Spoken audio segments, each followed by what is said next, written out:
is up, everybody? Episode 3 of the Mad Fantasy Football Podcast. We are coming at you with part 1 of our running back rankings. We're going to try and get you 2 episodes this week. 2. We're going to try and upload another one on Wednesday, Thursday-ish. We need to give you your starting running backs. There's 24 of them. There's no way we can fit 24 running backs, at least not with this crew. I mean, we like to argue about everything. No way we could fit 24 running backs in one episode, so we decided to break it down to an RB1 episode, which is this one, and an RB2 episode, which will be uploaded, like I said, in the middle of the week. We have some Reddit questions that we're going to get to at the end of this podcast as well, so stick around for that. We'll try and help some people out with their leagues. We've got a couple rebuilders, it looks like. Boys, there's the usual suspects around where they need to be. There's some... I got a lot of flack with my rankings. I honestly did. I honestly got put on blast more than anybody else with my rankings, so I guess I have a lot of splaining to do this week. No problem. I'm prepared. Boys, how y'all doing? Episode 3. Good, man. We're here. Great, man. Busy crunching the numbers. Crunching numbers. We're coming at you hard with stats and facts this time around, boys. So get your notepads out if you're listening, because we're gonna have a lot of info for you. Let's dive in, shall we? Number 1, and it is a consensus number 1. The man, the myth, the Jonathan Taylor.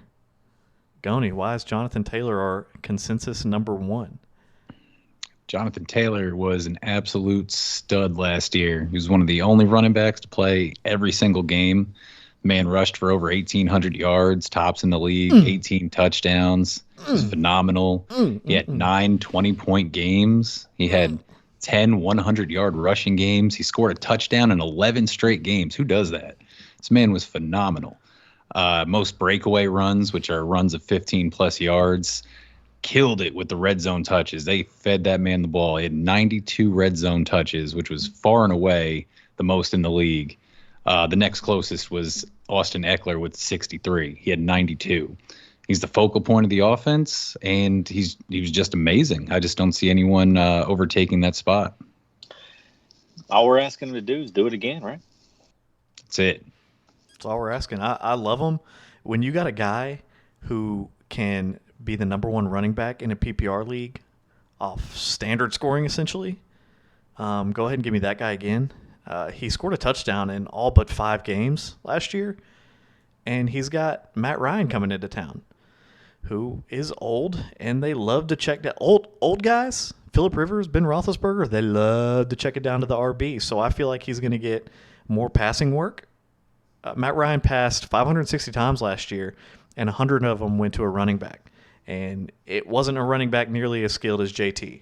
So he's definitely going to get more receiving work this year, as well as do it on those leggies. I can see that. I'm with you on that, Wayne. I'm with you. Like I said, number 1 was Jonathan Taylor. We all had him at 1, so that was an easy one. The consensus 2 is Christian McCaffrey.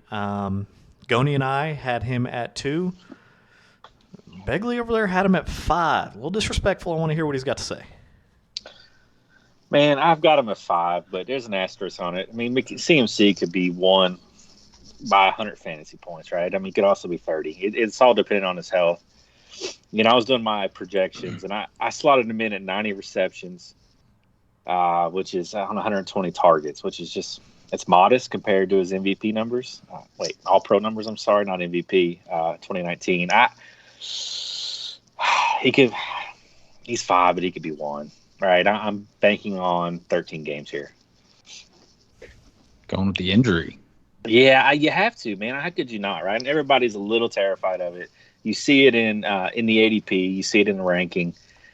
It's baked in everywhere. How can you not?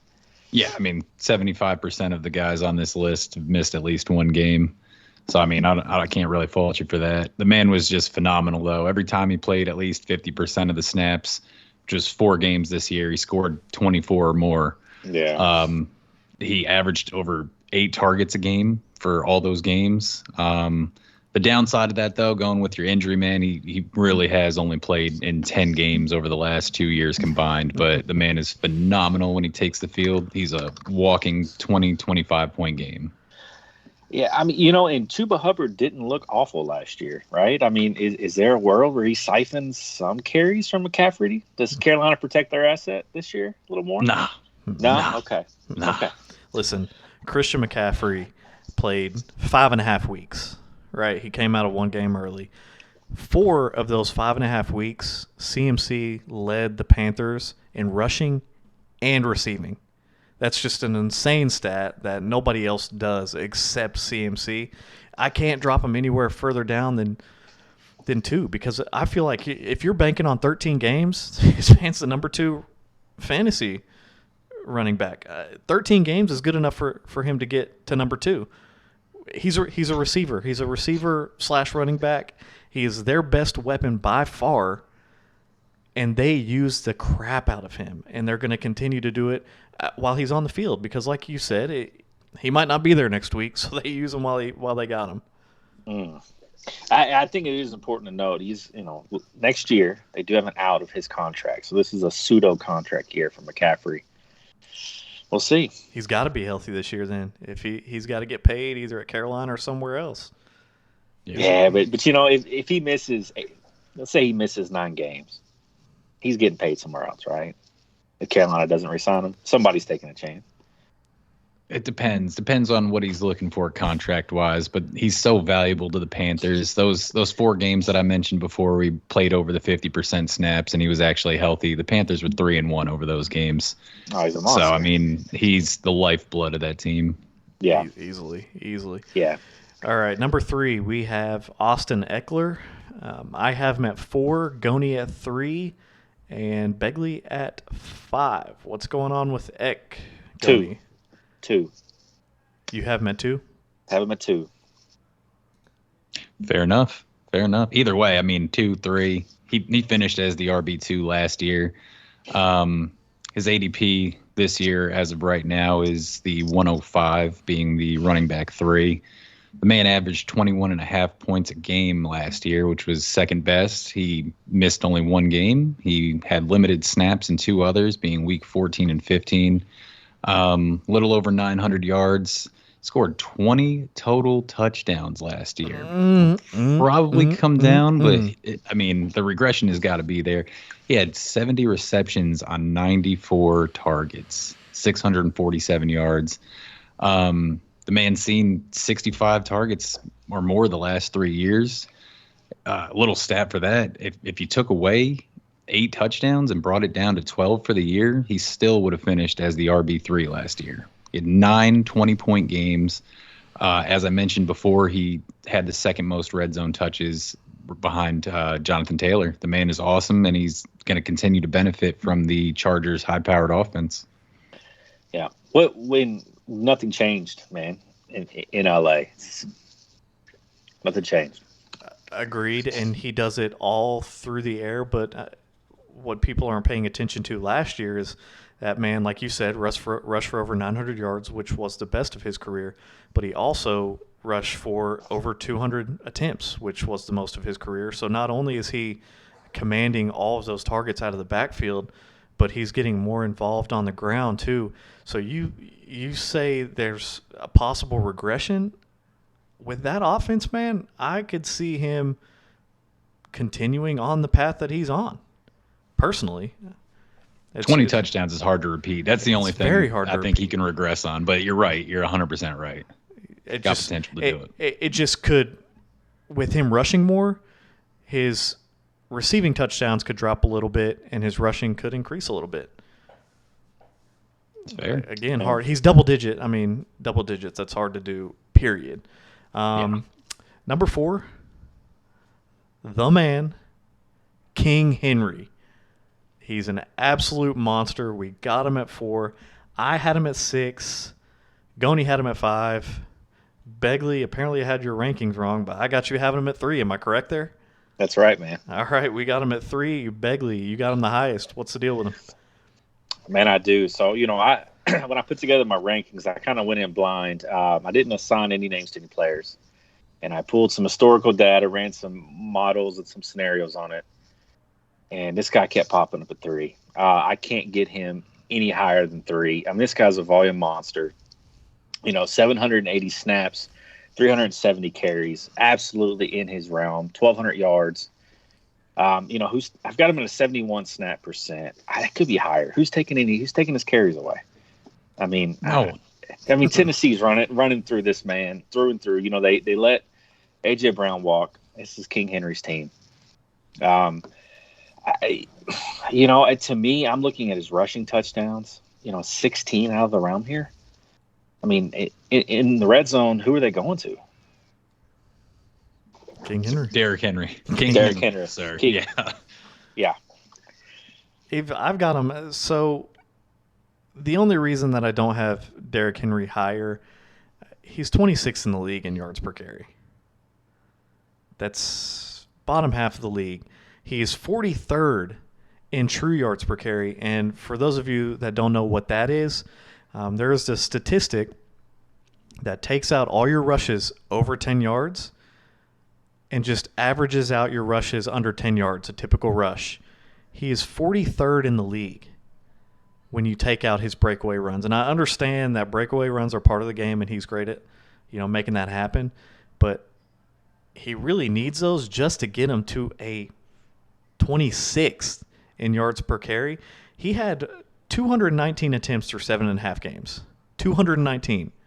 That's ridiculous. An insane number. That puts him on pace for almost 500, which smashes the single season record, which was set in 2006 by Larry Johnson. Smashes it. This man is a volume monster. I think his rushing talent is obviously there. It's King Henry. I think he drops a little bit, and I still have him. I mean, he's ranked 6 for me. But people that are putting him, 3, 4, I just don't get, because his yards per carry are going down. It's in the bottom half of the league. He's strictly volume. Everybody knows what the Tennessee Titans are doing when they walk in the building. Yeah. He's a clear-cut top 10 running back. If you got him as your RB1, you're happy. Just don't expect a year that he's given you in the past. It's not going to happen. Plus, you might have to also worry about the regression just because of the age. I know he's an absolute freak. He's 28 years old this year. Volume's the name of the game for him, as you mentioned with that. He averaged 27.4 carries a game. That is ridiculous. Ridiculous. He had 4 games of 25 plus points in the 8 that he played. So he was a absolute difference maker if you had him on the team last year. Everything was going right for him. He had nearly a 38% dominator rating, which was second best in the league. Dominator rating is the running back's percentage of total team yards and touchdowns. Crushed it. But you no longer have A.J. Brown there to keep the defense honest and worry about going over the top. I know they brought in Treylon Burks, but he's a rookie. Still have to see what he's going to do there. And he faced a stacked front, which is 8 or more guys in the box 24% of the time last year. He still averaged 4.5 yards a carry, but I feel like he's going to see a whole lot more of those stacked fronts this year. So I don't think he can get to like the RB1, but at the same time, he's still a top 5 guy. Listen, dropping a safety in the box doesn't worry me when King Henry's got the ball, boys. I mean, taking away he's a yards after contact guy, right? That's like taking away Patrick Mahomes' passes over 20 yards. I mean, I don't think you can evaluate King Henry that way. That's the value he brings you. Broken arm tackles. Listen, if the man needs to get on a plane, it takes him a while with all the metal in his foot. That's all I know. He literally ran until his foot turned into shards of bones. And he came back. And then he came back. And then he came back. And he ran more. Did it some more. You got to tone it down, but they can't. They don't have anybody else. Exactly. All right. Dalvin Cook is our number 5. Boom. I got him at 5. Goni got him at 4. Beckley dropped him back to 9. What's going on with that, Bubba? I did, man. I did. So, like I said before, my stats just did not like Dalvin Cook. I mean, 2019 and 2020 needed 16 and 13 touchdowns to get him there from a fantasy perspective. Everybody knows touchdowns are volatile. They're very hard to predict. I don't know that Minnesota is going to be able to support, 16 touchdown year from Dalvin Cook. Maybe so. He's got over 1,200 touches in his career. He's going to be at that 27 kind of age cutoff where running backs start to fall off. They're talking about moving him to the slot and letting Madison get some carries. To me, this is, it's a little bit of an age play. He's not as utilized in the red zone as you'd like for him to be, especially looking at last year's numbers. It's just kind of a regression year for me. What do you guys think? Go ahead, Wayne. The man's a beast. He's a strictly volume guy, and you say the touchdowns aren't there. He's not touchdown dependent. That's the thing with him. He rushed for over 1,100 yards last year, which was 5th. He averaged 4.7 yards a carry, and he rushed it 250 times almost. He's not touchdown dependent, and that's what I like about him. He's in the middle of a 5-year contract. They're going to utilize this man. They're paying him. It's not like he's at the end of his contract or the beginning, or they're under any sort of restructure or anything. They're gonna utilize Dalvin Cook. That's just a fact. He's number 2 in the league in broken tackles, and he averages just under 7 defenders in the box at 6.9. You have to respect Kirk Cousins, Jetta, and Adam Thielen. You have to. He's going to continue to face weaker boxes. He's going to continue to rank high in attempts. He's going to continue to get the rushing work with more passing work, with Alexander Madison being more involved in the rushing. So he's doing it straight off his legs. I feel like he's going to get more passing work. The great thing about Dalvin Cook is he's not touchdown dependent. Touchdowns are just icing on the cake for him. That's why I have him number 5. That's why I have him as top 5 this year. I mean, I agree. I agree 100%. The man is great. You can pretty much expect him to get 20 or more opportunities a game. He had the 5th most 20-plus opportunities over the 13 games that he did play. And, I mean, with him, he's been running routes in the bunch wide receiver set. So I don't think it's going to be like a strictly, all right, we're not using you. Yeah, we're not going to use you just in the slot. I don't think Madison siphons that many carries from him. It's going to be on clear passing plays. Now we're just going to line you up out here. We're going to throw it to you. We might set a little bubble screen or something in that bunch set. And I really think it just helps his value out. It's just he's never played a full season. That's his only Achilles heel, in my opinion. Touchdowns are not a sticky stat or anything. You can't really predict where they're going to go. The injuries, though, he's never played a full season. So, I mean, put him down to miss a couple games. That's just a little disclaimer you have to have with him. I mean, since his 2019 season, his receptions have gone down every year.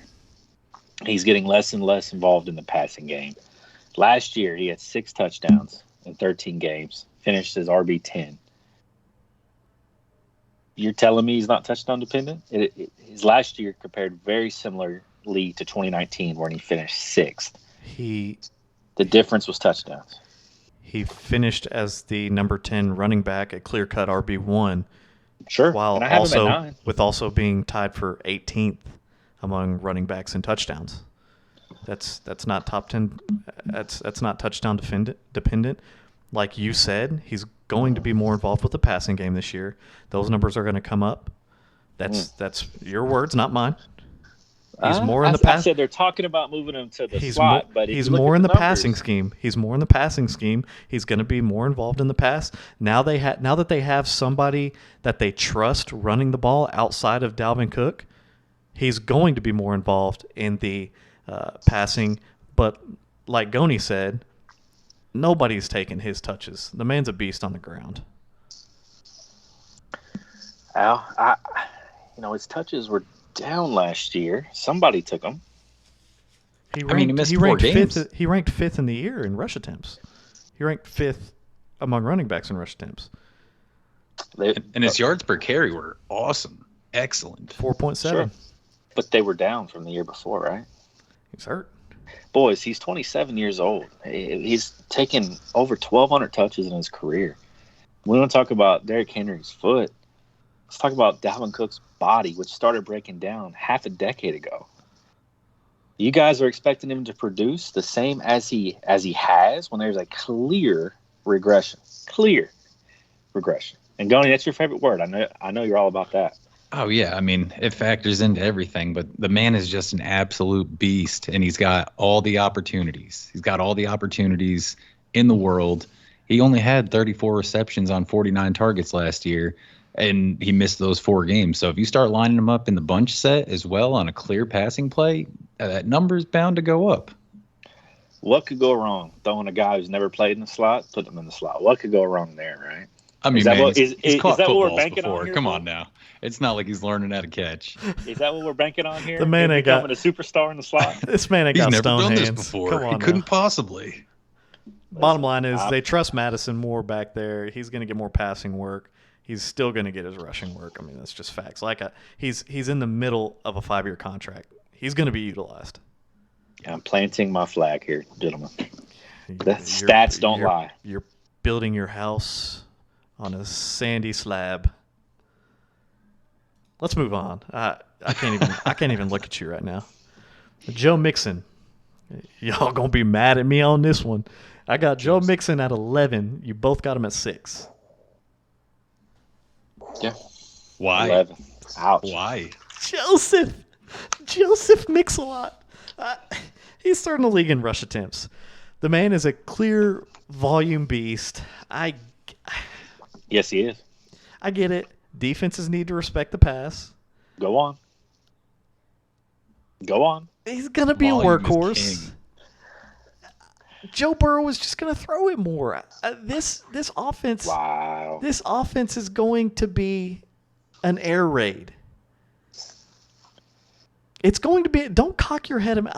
If you're listening to this and not watching it on YouTube, Goni's giving me this weird, like when you talk to your dog or like hold up a little treat, like you want to go for a walk and they cock their head to the side. That's the stupid look that Goni's just giving me. Man, I don't really have a lot of reasoning other than everybody that I have in front of them, they get volume too, but the passing game isn't as prevalent. Joe Burrow's going to air the ball out. He's got a lot of weapons, and they're still going to run it. The man's an RB1. If I'm mentioning your name in this episode, aside from Najee Harris, if I'm mentioning your name in this episode, I'm saying you're an RB1. And that's what he is. Just a back-end RB1 due to the heavily passing offense. Goni, if I'm wrong, if I'm terrible in this, I don't want to lead people astray. Please set me and the listeners on the right path, because both of you were in agreement on Joe Mixon to have him at 6. Set me and the listeners back on the straight and narrow if I'm stupid here. I feel like you were just trying to save face with Joe Mixon if he's listening to this podcast. I love you, Joe. Joe, I still have you in the top 12 and everything. You're good, man. Time out. Speaking of saving face, Austin Eckler, if you ever listen to this, Gon and I won a fantasy championship on your back. I tweeted you every single week. We won week after week. 3 of those weeks were against Begley. Week after week, I tweeted you. So if you're listening to this, Gon and I, we need that signed jersey. We won a championship off your back, and we love you for it. Back to Joe Mixon. Let me know where I'm wrong. Joe, I love you. Sorry. All right. So Joe Mixon, you said all these other guys get all kinds of volume. All right. Joe Mixon had the 3rd most carries. There's only, quick math, 2 other guys hang on. had more volume than that. Hang on. Go ahead, man. What'd the calculator say? Yep. That's okay. Two all other right. guys. Confirmed? All right. Confirmed. Got my numbers right. 292 carries, 3rd most in the league. Over 1,200 yards, 3rd most in the league.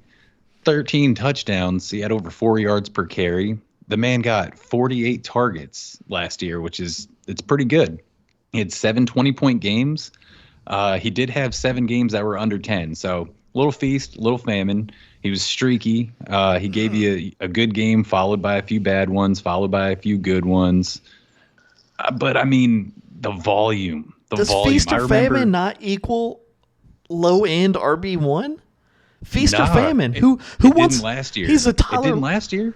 You know what? He finished as the RB4 last year. The feast was much greater than the famine was, my friend. Okay. He's going to benefit from this upgraded offensive line. They're not going to completely go away from the run. Zach Taylor's just not going to do that. He's going to stick with what worked.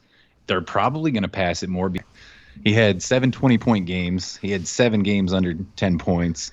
He was streaky. So he gave you a good game, followed by a few bad ones, followed by a few good ones. He should benefit from an upgraded offensive line. And I don't think the philosophy changes for Zach Taylor and the Bengals. They did with what worked. They fed Joe Mixon. They established the run game to open up the pass.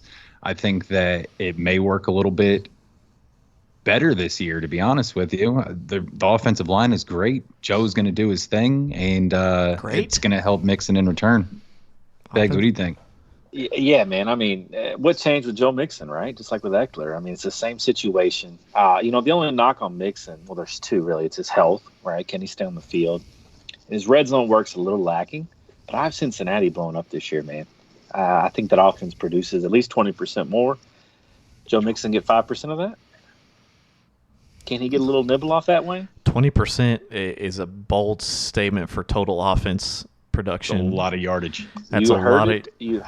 You heard it in my quarterback rankings. That's an absurd number. So you can't ask me to give him a piece of a pie that is way bigger than I think it'll actually be.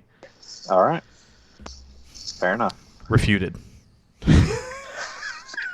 All right. Boys. Number 7. We got DeAndre Swift. Gone and I Gone stayed pretty on par with. He was in the majority on most of the ranks. DeAndre Swift, Gone and I both had him at 8. Begley up at 7. So we were all pretty on par with DeAndre Swift being in the RB's 7.5 range. Begley, what's going on with him? Man, I see him taking a pretty nice leap this year. He's just so utilized in the offense, so deadly in the passing game. I mean, I'm projecting 80 receptions isn't out of the question with this guy. Last year he chalked in at 62. You had a few more games under his belt, a little more comfort with Jared Goff. I don't think 80's out of the realm. Got 600 receiving yards. I'd like for him to score a few more touchdowns. That's the reason he's where he's at for me. But I like the Lions this year, boys. I think you're going to see an improved team. He was good. He was really good when he was on the field. He was just another one of those guys that got hurt. He missed 4 games last year, most of a 5th. He got hurt week 12 against the Bears, and then missed the following weeks 13 to 16. Like you said, I think the touchdowns will go up. He gave you 8 games of 14 or more last year, which is not bad. It's not bad. He also gave you 5 games of at least 22, which is what you want. You get a 20-point game out of your running back, you're pretty happy about that. Yeah. He had a 67% snap share, which was 8th best among running backs, even though they paid Jamal Williams to come to the team and probably take some receiving work from him. He was number 1 in the league in yards created per touch, which is the yards after what was blocked on every carry and reception and generated after the first evaded tackle. So he had 4.08 yards created per touch, best in the league. Slippery. I mean, he's just really good. That little knock on him, though, is he only had 4 goal line touches, and I kind of attribute that to a poor offense. So, I mean, another year in the league, we'll see. Hopefully things go better for him at the goal line, but I think if he's healthy, he looks really good. Listen, to piggyback off of what Begley said on what he was on pace to do in the receiving game, he was on pace to have more targets than any other running back, which is weird to say because you think of pass-catching running backs. DeAndre Swift isn't the first person that pops into your head. That's the case here. He had an 18.8% target share on the offense when he was in the game. That's phenomenal. Yes, he's like you all said. Good. He's got 1 more year under Goff. one more year of comfort. Goff isn't. The Rams traded him away, and for some reason he got like this terrible stigma of just being just the new Mark Sanchez. And I don't. He's not terrible. He's not Tyler Heineke. I mean, he's not good. You're not going to win a Super Bowl with him, but he's not hot garbage. And the receiving game, DeAndre Swift can be very successful in the receiving game with him. It's more 18.8% target share is not to be sniffed at. If he does that again, look for him to get even higher than RB7. Goff's number one pick, man.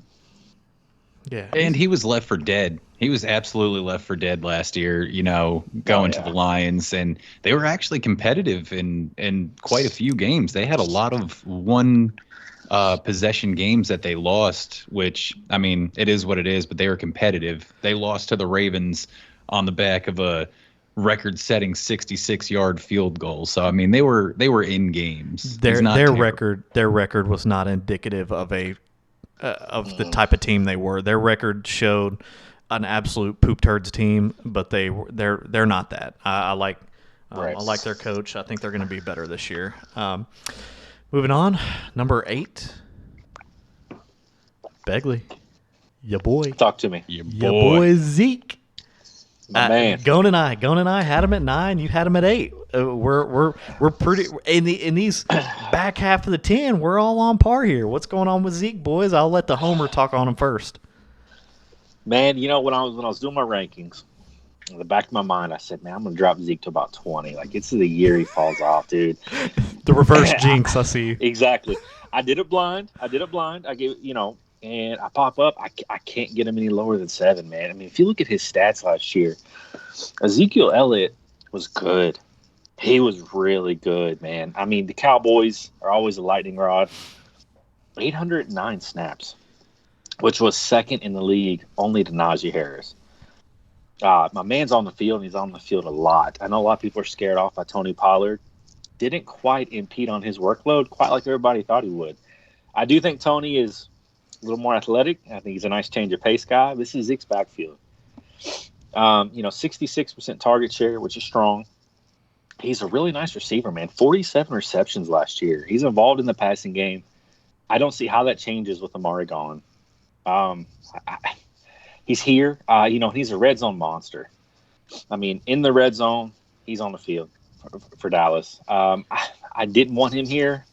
I'm all in on Zeke, man. I have my notes in front of me with each player, and under Zeke, the first 2 words I have are "not done" with a big old exclamation point beside it. It's not 2021, boys. Correct me if I'm wrong here. Did he miss a game? I don't think he missed a game. No. That is he was healthy last year.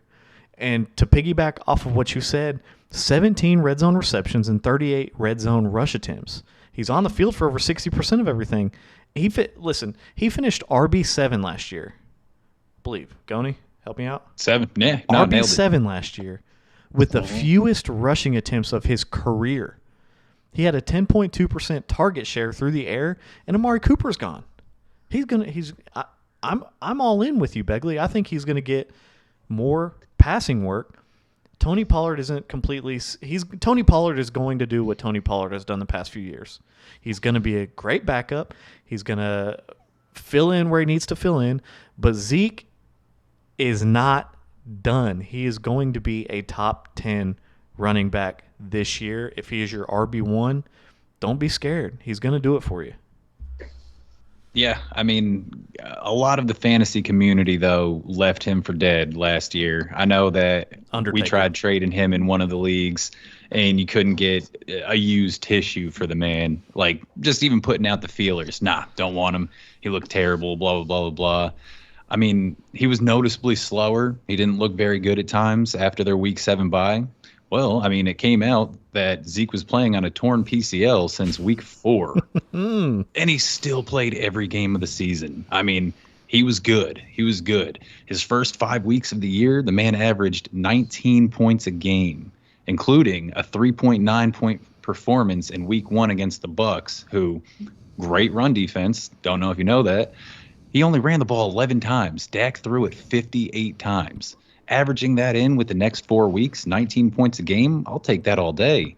He averaged 17 carries for 90 yards and 5 touchdowns over those first 5 weeks. And then after that, he only saw 17 carries in a game one time for the rest of the season. That was week 18. His snap share came down. His yards per carry came down.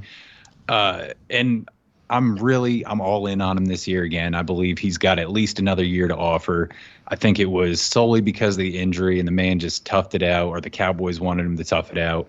And he's back. He's healthy, and I think he's going to be great again. He's boys with Dak. If Dak is out there and playing, he wants to be out there and playing with Dak. He gave Dak a Gucci bag for his birthday. That's just how it is. They're boys. They're homies. If Dak is out there on the gridiron, Zeke wants to be behind him, helping him out. Yeah. Man, the Cowboys last year, right? I mean, 4th and 1, we love to go 5 wide. And I threw a lot of water bottles and said a lot of expletives. Because he doesn't drink water, Mad Mob. He threw a lot of Coke bottles. I mean, Zeke. I think Zeke was running around 230 last year, man. 225. I mean, the guy falls forward. Let's just get the yard, man. Then we can go 5 wide. And Kellen Moore got a lot of flack in the offseason for not really using Zeke enough. And Tony Pollard. Fun fact about Zeke: he had the 3rd most red zone total yards in the league last year.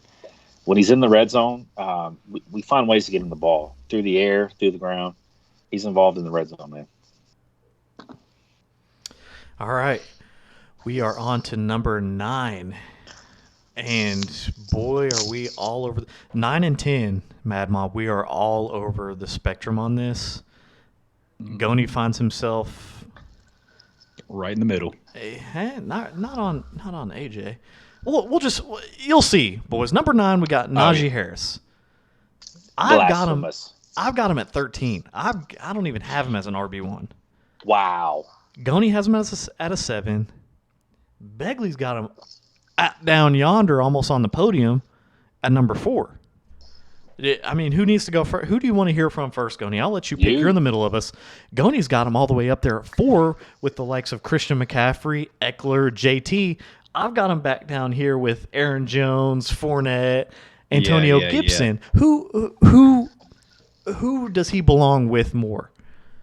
I mean, I have him at 7, so there's a larger discrepancy between you and I, so I'd like you to go first. You're a bad guy. Listen, Najee Harris ranked 38th in the league in yards per rush at 3.8. He ranks 2nd in rush attempts, however.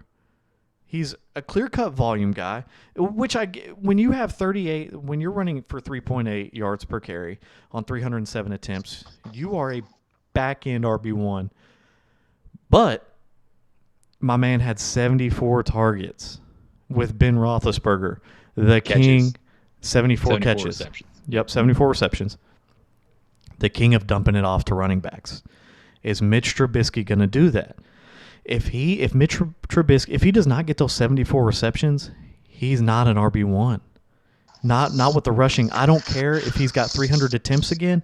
He's not Mad Mob. He's not good at the NFL level at running the ball. The 38th ranked running back in yards per rush, meaning you take the 32 NFL teams, all of those starters, he ain't better than in rushing the ball. So if you take those targets away, he's a back-end RB1, a good RB2 based on solely on the volume because he's just – if the targets aren't there, which I don't think they will be with Mitch Trubisky, then he is not going to be a top running back. Wow. Goni, I'm gonna hop in here. Go ahead, bro. I'm the polar opposite. Steelers' offensive line last year was abysmal, right? Abysmal. Worst in the league by any metric you look at. My man was getting hit in the backfield. They were in shotgun, I think, 83% of the time last year. The 4th highest in the NFL. Najee's a downhill runner, man. He's a head of steam guy. Look, you look at his volume here, Wayne. I project him down to 40 receptions on 55 targets, which I think is generous. Because, look. I don't. Look, listen, Najee is an absolute mismatch on linebackers, okay? If you don't think the Steelers are going to plan to get him in space, you're crazy. Their offensive line is still porous, okay? Mm-hmm. Mitch Trubisky's not going to be able to have a lot of 5-7 step dropbacks, right? It's three steps, get the ball out of his hand. They're going to protect him. Mm-hmm. What better weapon do you have than Najee Harris on that team? Deontay Johnson, Chase Claypool. Is Trubisky shown to produce any sort of wide receiver? No, so you're saying he's very one dimensional. I beg to differ, sir. Was he a wide receiver one under Trubisky? He was. Okay. Well, I stand corrected on that. Man, this is Mad Mob. This is a point where we might splice it because somebody just got he just made Begley look dumb. Leave it in. Leave it in. Mitch Trubisky, they're one-dimensional team. Their offensive line sucks, like you said. They're going to stack the box because ain't nobody worried about Mitch Trubisky. You just said Deontay Johnson somebody to worry about. Deontay Johnson and Chase Claypool are offensive weapons. Look, man. The volume is there. He had an 84% snap share last year. Who's taking him off the field? Nobody. But what he's doing, you take all Ben Roethlisberger check down targets away, and you keep the high volume rushing that he currently has and gets again, but then couple that with his 38th in the league, 3.8 yards per carry. He is a back end RB1, top end RB2. Listen, we're on completely opposite ends. Let Goni be the happy medium here, and just speak on Najee for us, man.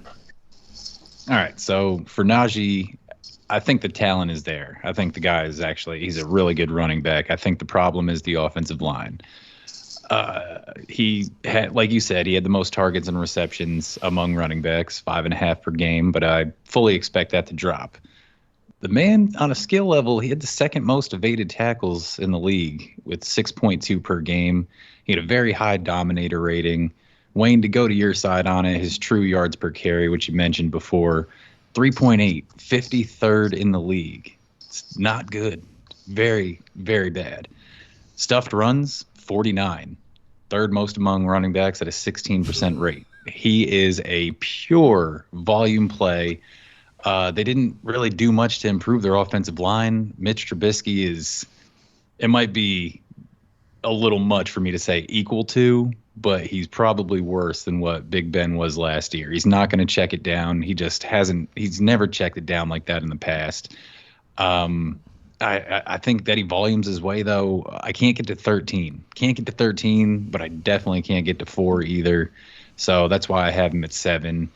It's just the offensive line isn't good enough, but the man's going to get at least 300 carries again, and I'd say 350 total opportunities.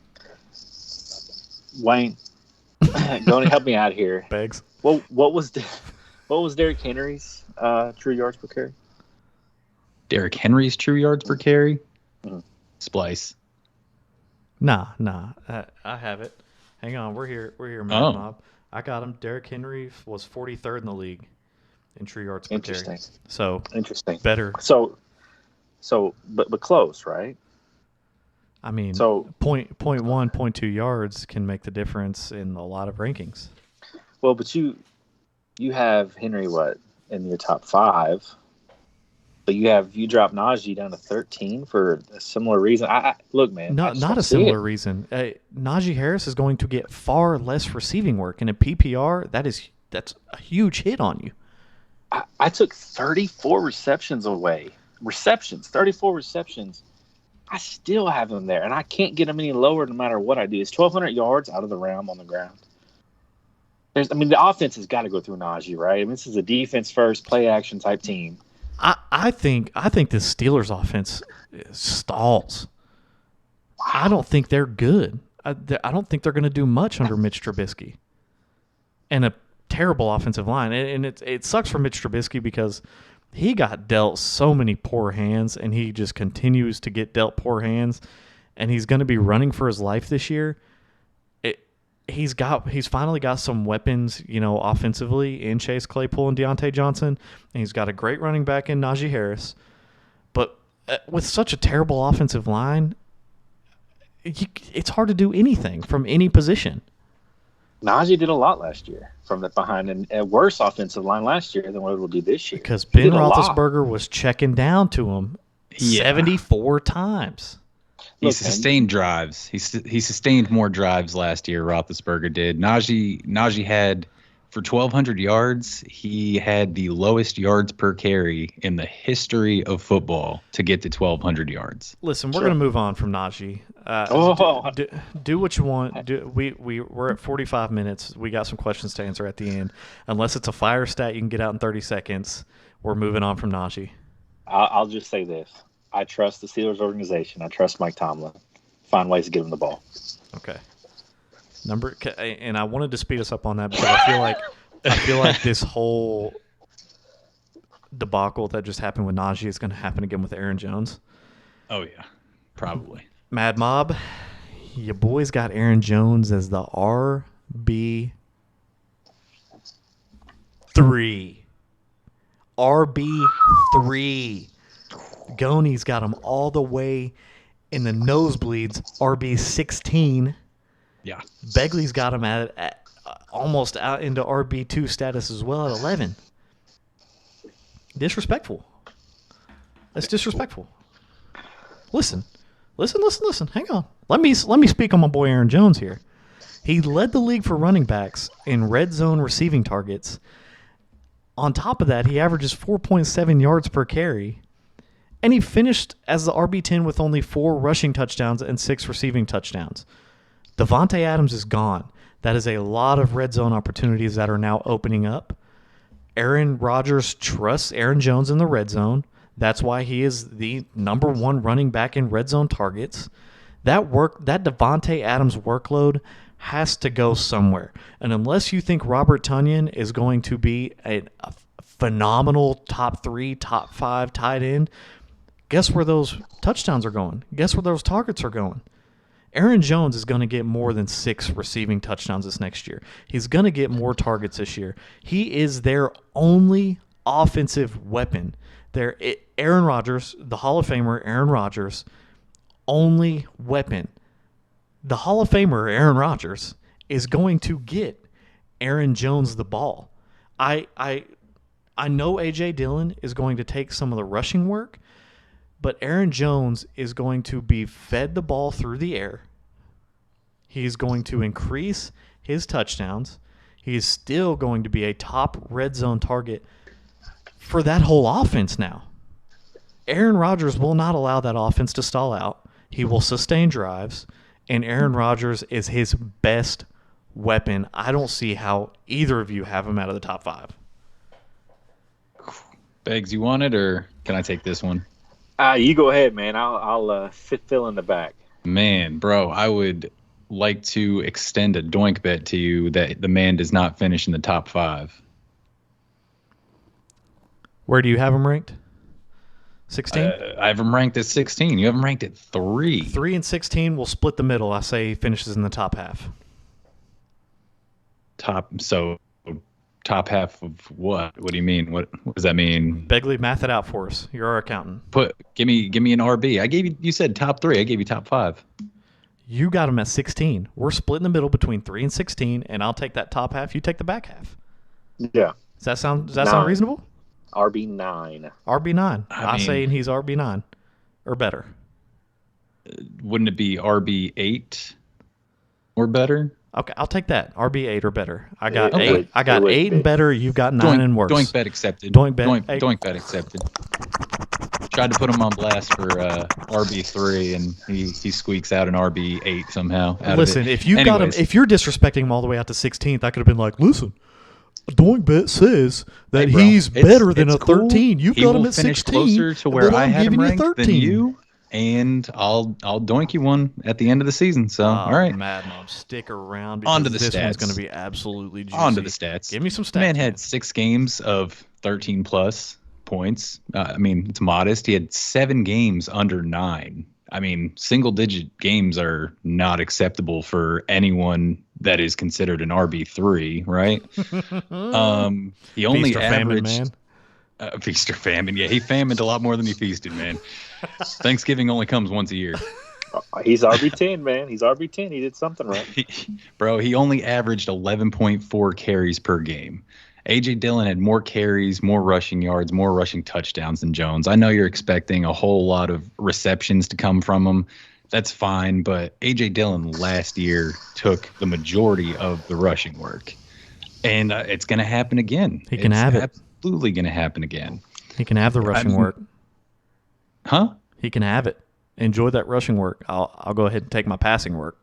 Bro, you're going to need 100. You're going to need CMC type levels of receiving out of the running back spot to boost him up to an RB or the RB3. Rodgers. That's all. I mean, he only faced, an average of 6.1 defenders in the box. I expect there to be more in the box this year also when he is, lined up to run the football because Aaron Rodgers doesn't have those weapons. But it's still Rodgers. I don't know, man. I can't get behind it. I can't get behind a 3. I might have him too low. That's understandable, but you would definitely have him way too high. But look, I'm on Team Wayne here, man. Outside of CMC, this guy's got the highest ceiling, right, of any running back in my top 12, dude. 800 yards on the ground last year. That's nothing to sneeze at, Gob. And I understand he might be a little more inefficient. There's more volume to be had, man. 800 yards isn't bad. I'm projecting him closer to 900. I'm projecting 450 yards in the air, receiving yards. I think the red zone work is there, man. Wayne is right. This guy's a weapon in the red zone. And if you believe in Rodgers to move the ball, you believe in Aaron Zones to catch it and score. Aaron Zones. Hey, that's sticking, boy. Red zone machine. That's Aaron Zones. Man. Yeah, I mean, look, the only reason he's not hired for me is because of his 60% snap share, but I'm all in on Aaron Jones. Mad Mob, let it be known that Beggs just likes to agree with Wayne here. He's got him ranked closer to me than he does to Wayne. He's got him ranked at 11. I have him at 16, and Wayne has him at 3, but he's going to be on Wayne's side for it. Hey, Mad Mob, if you're listening on Spotify, Apple, Samsung, whatever, we greatly appreciate you. But you're missing out on some quality looks. You're just missing the looks that we're giving each other. Just check us out on YouTube. Just when you're free at home, on break at work, just pull up Mad Fantasy Football Podcast on YouTube and just look at Goni's stupid face whenever he makes his points. Just look at him. It'll make you laugh. It'll make you laugh for sure. Wayne and I just argued about Najee for 20 minutes, and I'm Team Wayne all of a sudden. Can you believe that, Wayne? What a dummy. Big old dummy. All right, moving on. We're running out of time. I knew this was going to happen. Number 11, we got Nick Chubb. I've got him at 7, highest. Goni's got him at 11. He's finding himself back in the happy medium. And Begley all the way out at 13. Listen, I'm going to speak on Nick Chubb first. This man is number 2 in yards. Let me state the obvious. We all know Kareem Hunt's there. We all know Kareem Hunt siphons a lot of touches. That being said, Nick Chubb is number 2 in yards and number 6 at 5.5 yards per rush, and he's top 5 in almost every efficiency ranking. He is an absolute stud of a running back. He doesn't get red zone work, but he's number 3 in breakaway runs, which can result in touchdowns. He's, from a pure rushing standpoint, I think he is maybe the best running back in the NFL from a pure rushing standpoint. Number 2, maybe behind Jonathan Taylor. We all know what he's about. But he is a phenomenal weapon. He's going to continue to be utilized on the ground. He's going to get red zone targets siphoned. He's going to get some work taken away. But when he is in there, when he is taking the ball, he's doing work with it. He's efficient with the football, and he's going to continue to get his normal workload. So you can expect what you've always got out of Nick Chubb, which is a back-end RB1. All right. So, Nick Chubb, his highest fantasy finish has been 8th, right? And that's on the back of a 1,500-yard year. Look, I've got Nick Chubb's projected 1,400 yards, which is extremely generous. Is it? I think it's generous. I mean, if he's healthy, he hasn't been in the last 2 years. Let's say 1,400 yards. He doesn't get any receiving work. Got him at 22 receptions for 200 yards. My problem with Nick Chubb, to get him into the top 12, I have to project double-digit touchdowns. I just don't see it. He's only got it once in his career. Kareem Hunt siphons a lot of work in the red zone, a lot of snaps on the field. I think with Deshaun, I think with Amari, the Browns showed their hand. We're throwing the ball a little more. We got a little more balance in the offense. I think that negatively impacts Nick Chubb. So it's a lack of volume play for you on him, right? I mean, I've got 1,400 yards on the ground. Is it a volume play? I don't know. I think it's more of a I think he's just touchdown dependent, man. No. The man, I'm definitely with Wayne on that one. The man is one of the most efficient running backs in the league. He's just great. Every time he touches the ball, it's amazing. He even faced an average of 7 defenders in the box last year, which was the second most in the entire league. Faced the second most stacked fronts, which is 8 or more in the box. He's still had 5.5 yards per carry. His yards per touch, 5.8. His juke rate is amazing. He evades tackles. He has plenty of breakaway runs. He's just so good. I mean, I can see the knock on it. He's more of a 2-down back. Kareem Hunt gets the 3rd down and 4th quarter work, if they're behind. But they acquired Deshaun Watson and Amari Cooper. I think that they're major upgrades. I think that the offense is significantly better this year. And I think that just helps him out. I think that he will be just fine not really having to catch the football to be an RB1 this year. He's just too good. He's just very efficient when he's got the ball in his hands. Yeah. Sure. But, I mean, pure rushers, they don't get into the top 3 in fantasy running backs, man. He just doesn't catch enough. JT? No. I mean, JT caught 40 balls last year. Nick Chubb's not going to get half that. Not the RB1. I'm not saying he can't get to the RB1. He can be an RB1 though. I mean, yeah, but sure, RB1 fine, but he took 1,500 yards to get him to RB8. Do you see that again when he's 27? I don't see it.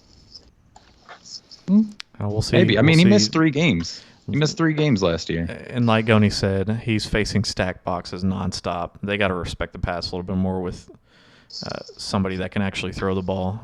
Sure. Baker Mayfield had a torn labrum. Whatever.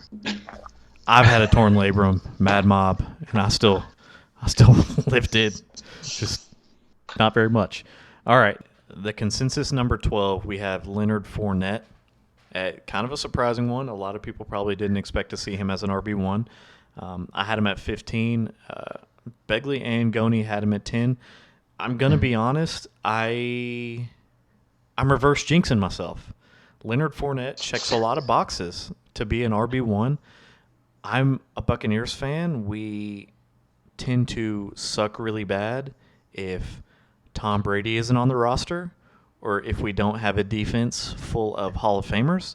And I know that Tom Brady is not going to be on the roster next year, so I need all the reverse jinxing I can possibly get because we are going to dive in another 2 decades of being terrible after this year. So you all speak on Leonard Fournette.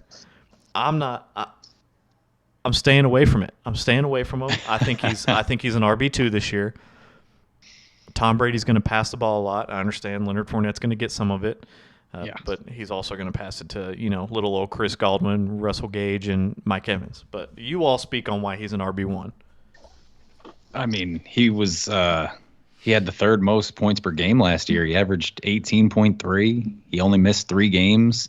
He didn't even break 1,000 yards. He had 811, 8 touchdowns on the ground. He was the RB6 last year. He was phenomenal. He got 84 targets, 69 receptions. That's a whole lot. And I feel like that's in his future again when Tom Brady's throwing the ball 700 plus times. He only has to deal with Keyshawn Vaughn, Gio Bernard. They drafted Rashad White. They're all going to compete for backup roles. He had 12 games in double digits. He had 5 games with 21 plus points. It's excellent. 3rd most targets averaged a game at 6. He had 9 goal line carries, so that's what you want to see when he's down there. He's not in danger of losing his workhorse role at all, and he's part of a phenomenal offense. What do you think, Beggs? Man, I couldn't have said any better. I mean, again, follow the money, right? I mean, Tampa shipped out Rojo, paid the man $20 million. He's going to get to work. That's it. So, Mad Mob, get your notepads out, get your phone out. I'm going to give you a quick run through of the consensus again. And you can take every single one of these to the bank to the tune of a fantasy championship. Number one, consensus number one, Jonathan Taylor. Number two, Christian McCaffrey. Number three, Austin Eckler. Number four, Derrick Henry. 5, Dalvin Cook. 6, Joe Mixon. 7, DeAndre Swift. 8, Ezekiel Elliott. 9, Najee Harris. 10, Aaron Jones. 11, Nick Chubb. And at 12, your last RB1, Leonard Fournette. I literally can't wait to get to the RB2s. I've never been more excited to get to another episode than I am to get to these RB2s. Let's get some questions, boys. Let's help some people out. We got 3 Reddit questions today. The first one is from Michael8445.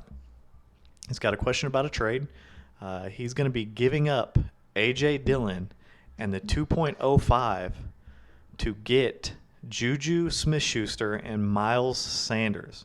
He's giving up A.J. Dillon and the 2.05 to get Juju and Miles Sanders.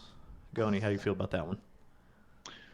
I'd be on the side of Dillon and the 205. So no trade. You're saying no trade for him.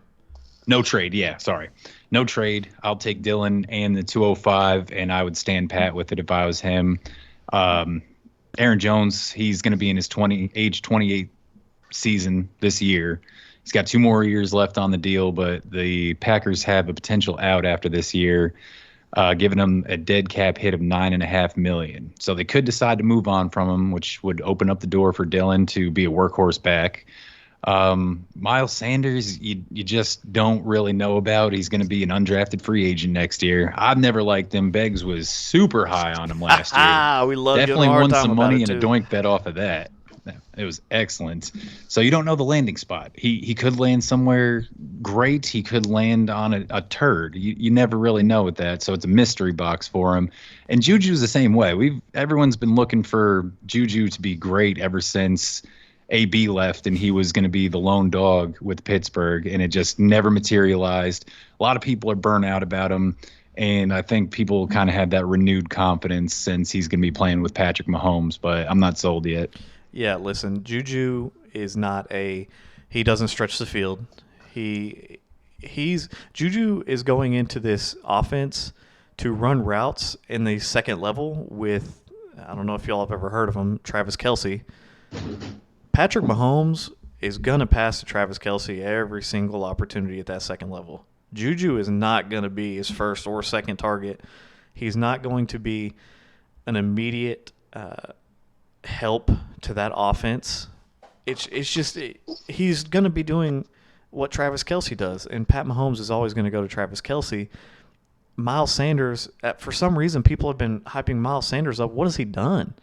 He hasn't done anything. A.J. Dillon, like Goni says, has a clear-cut path to being a top running back. To be honest with you, Michael, I wouldn't trade A.J. Dillon for Juju and Miles Sanders straight up, let alone throwing the 2.05 in there. Right. You're giving up too much as it is. And it all depends on the makeup of your team. If you are in dire need of a receiver, like absolute garbage cans all over your team, then maybe I'd take out the 205 and do the A.J. Dillon for Juju and Miles Sanders. But just face value with the players we have, I'm not doing that trade. I think you can get something better than Juju Smith-Schuster for A.J. Dillon. 205, take a Dameon Pierce, take a Rashad White, take a flyer. Mm-hmm. Yeah. I'm with you guys. Hold. Yeah.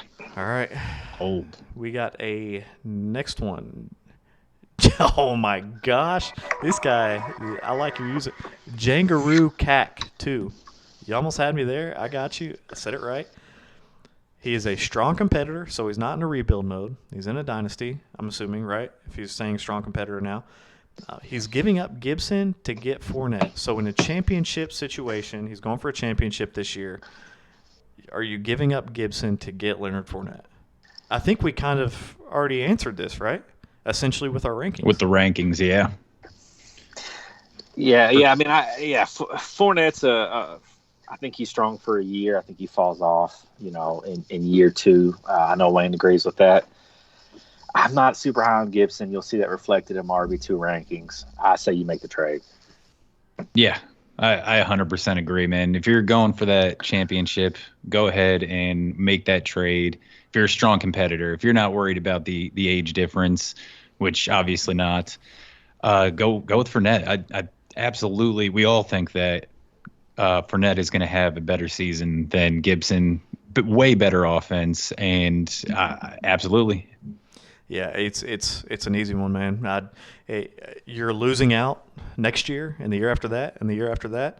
But if you're going for your championship this year and you are simply in this trade saying who is the better player among these two, Fournette's the better player. Fournette's going to give you more points this year. And if you're just going for this year, give up Fournette. If I'm in a dynasty, though, this guy is probably winning the long term. I think you can get Gibson or I think you should get a pick out of it as well. I think he should be giving you Fournette and a pick, maybe a second rounder, because he's winning in the long run in a dynasty. So in the very least, just take the trade to be better this year. But I think you can swindle that guy out of a pick, honestly. You could even flip Fournette next year. Say you win a championship this year, you can still flip Fournette next year for, I mean, you never know who's in your league. Maybe a late round first or an early second. Mm-hmm. Yep. All right. Next we got Jastor. He is rebuilding. He is in rebuild mode. He's going to give up Saquon Barkley and Leonard Fournette. Oh my gosh, are you in a fantasy league with Jengaroo Cack? He's giving up Saquon Barkley and Leonard Fournette to get Antonio Gibson, a 22 third and a 23 first. Whose side are you on? He's giving up Saquon and Leonard to get Gibson, 22 third, 23rd first. Man, I have nothing but bad things to say about Saquon Barkley. I've been burned by that man year after year after year. Oh, where did we have him ranked in our RB1 rankings? NA. Not a soul had him up there, huh? Yeah, no, he won't sniff that. He gets hurt every year. He plays behind a terrible offensive line. I'm going with the play of make the trade, get the younger running back. I know we just sent Gibson for Fournette in the last one, but if you're in a rebuild, it's completely different. It's the opposite question. Completely different. Yeah. So go ahead, take the young running back, take the picks, and build your roster up. Listen, like you said, and we kind of juxtapose the points here with a strong competitor getting Fournette, giving Gibson. You're in the opposite situation, so we're obviously going to recommend the opposite. Saquon Barkley is hot turds. We did a lot of research on far more than 12 running backs to compile the top 12, and I specifically called Goni. Like, I'm doing my research on my desk in my home. He's in a different city doing his research. I got to Saquon Barkley, was like riding through all the stuff, and I had to call Goni and be like, dude, are you getting Saquon Barkley as low as I am? Because he is sucking on my rankings. And Goni was with a resounding, do you want to be best friends? Yup. So I don't like Saquon Barkley at all. I would get Antonio Gibson. The 22 third ain't going to do much. Between me and you, don't tell us to who you're trading. This next class is going to be solid. So a 23 first is going to pay dividends, I believe. Yeah. I mean, why not instead of the 22 third, get a 23 second? Saquon still has some name recognition. Worth a shot. That's very true. All right. That is all the questions we have. 3 questions. Remember, we are on Twitter at MadFF Podcast. Feel free to DM us there to leave questions. YouTube at Mad Fantasy Football Podcast.